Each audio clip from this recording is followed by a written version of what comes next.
To ज़ैका's kitchen. Viewers, आज आपके लिए मेरी लैब में बहुत ही डिफरेंट और यमी किस्म की रेसिपी बनने जा रही है। नाम से आपको पता चल गया होगा, स्वीट फ्रेंच चाट बनने जा रहा है मेरी लैब में। इसके लिए जो चीज़ें रिक्वायर्ड है, यहाँ पे मैंने पफ पेस्ट्री ली है। इसकी रेसिपी मैं आपके साथ शेयर कर दूँगी डिस्क्रिप्शन में, और इसकी वीडियो भी डाल दूँगी आपके साथ, शेयर करूँगी इस वीडियो का एक्सपीरियंस भी। पफ पेस्ट्री को मैंने बेल लिया था अच्छी तरीके से, काफ़ी बड़े साइज़ में बेला है, रेक्टेंगल ही बेला मैंने इसको।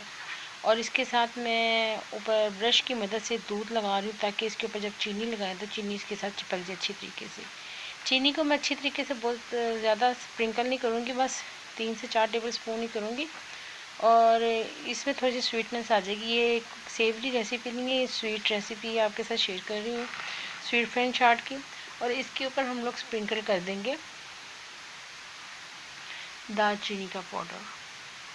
दालचीनी के पाउडर से इसका टेस्ट बहुत ही ज़बरदस्त और अरोमा बहुत ही मज़े का आएगा।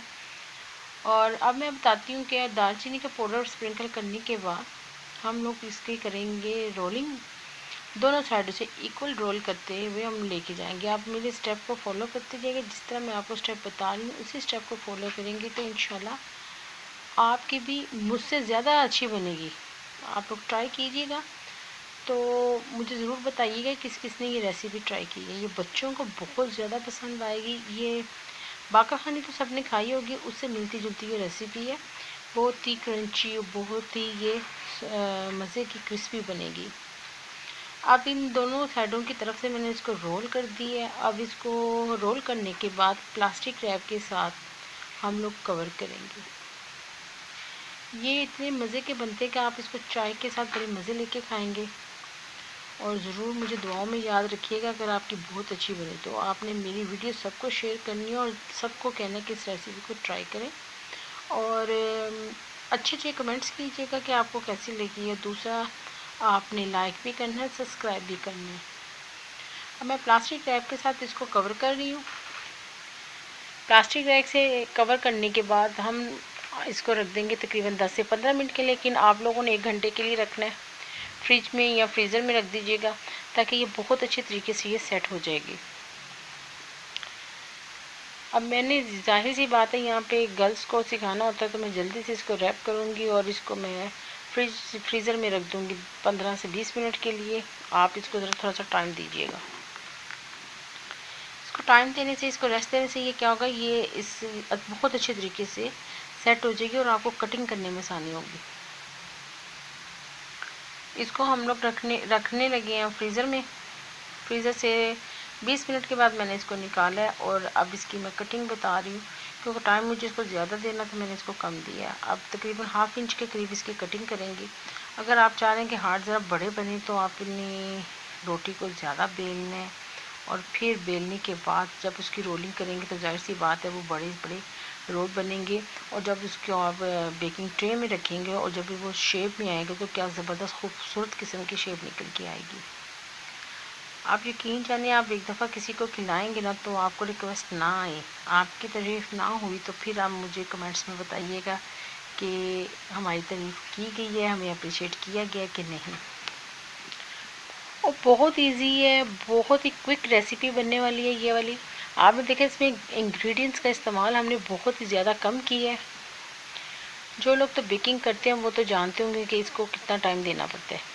इसको हम लोग बनाएंगे पतीले के अंदर, और मैं आपको ओवन में भी, प्रोफेशनल ओवन में भी बताऊंगी। पतीला और ओवन को मैंने दोनों को प्री हीट होने के लिए रख दिया। 10 से 15 मिनट के लिए उनको प्री हीट कर देंगे, और फिर हम लोग इसको ओवन में बेक करेंगे 180 डिग्री पे, और पतीले पे हम लोग मीडियम टू लो पे इसको बेक करेंगे। तकरीबन ये 30 से 35 मिनट में बहुत ही ज़बरदस्त किस्म की ये तैयार हो जाएंगी। और आपको एक बहुत ही मज़े की सीक्रेट बात बताती हूँ कि आप इसको बना के एयर टाइट डिब्बे में रख सकते हैं और 2-3 महीने तक इजीली इसको इस्तेमाल कर सकते हैं। है ना बहुत मज़े की और बहुत ही यूज़फुल टिप। बार बार बनाने के झंझट से आपकी जान छूट जाएगी। आप ये बेकिंग ट्रे में रख रहे हैं, और जब इसको हम लोग उठा रहे हैं तो इसको पिंच कर रहे हैं नीचे से, ताकि ये हार्ट शेप में आ जाए। और जब ये बेक होगी ये फूलेंगी और जगह काफ़ी लेंगी, तो लिहाजा आपने जब बेकिंग ट्रे में रखना है तो इसको काफ़ी डिस्टेंस में रखना है, ताकि एक दूसरे के साथ ये चिपकेंगे नहीं। बेकिंग ट्रे में रखने के बाद इसके ऊपर दोबारा से हम लोग कोटिंग करेंगे मिल्क की, और फिर उसके ऊपर स्प्रिंकल करेंगे चीनी वगैरह को। आप चाहें तो इसकी साइड पे लगा सकते हैं, मैं इसकी टॉप पे लगाऊंगी। ये मैं ब्रश कर रही हूँ मिल्क का, ताकि अच्छा सा प्यारा सा कलर आए, गोल्डन सा। और इसके ऊपर हम लोग स्प्रिंकल कर देंगे चीनी। अब दूसरी बड़ी बड़ी ट्रे में जो हम लोगों ने ओवन में रखनी है, उसमें भी हम लोग अच्छी तरीके से सेटिंग कर लें, इसकी रख दें। आप देखें इतनी सी डो में ये बहुत ज़्यादा बनी है, इजीली इसमें 25 से 30 बन जाएंगी। यानी कि सब लोग 6-6, 7-7 भी अगर खाएंगे तो तब भी बच जाएंगी। 3-4 लोगों की बात बता रही हूँ मैं, ज़्यादा लोगों की नहीं। तो आप ज़रूर इसको ट्राई कीजिएगा और मेरी वीडियो को लास्ट तक देखा करें, इसको स्किप ना किया करें। इसमें मैं ऐसे यूज़फुल आपको टिप्स, अब मैं पतीले में रख दिया इसको, और इसको मैं कवर कर दूँगी। 30 से 35 मिनट के बाद आपको दिखाऊँगी।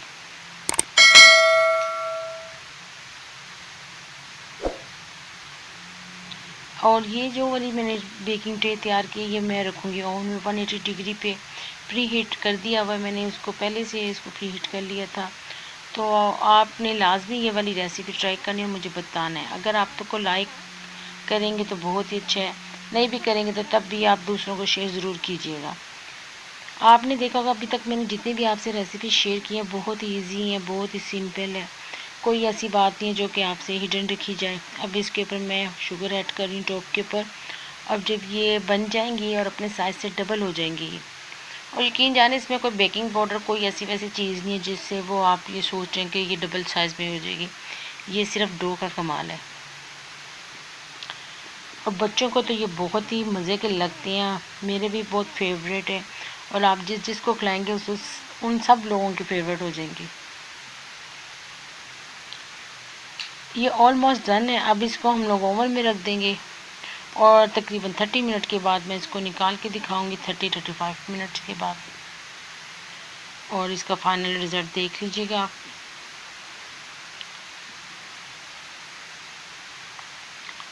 180 डिग्री पे मैं इसको बेक कर रही हूँ।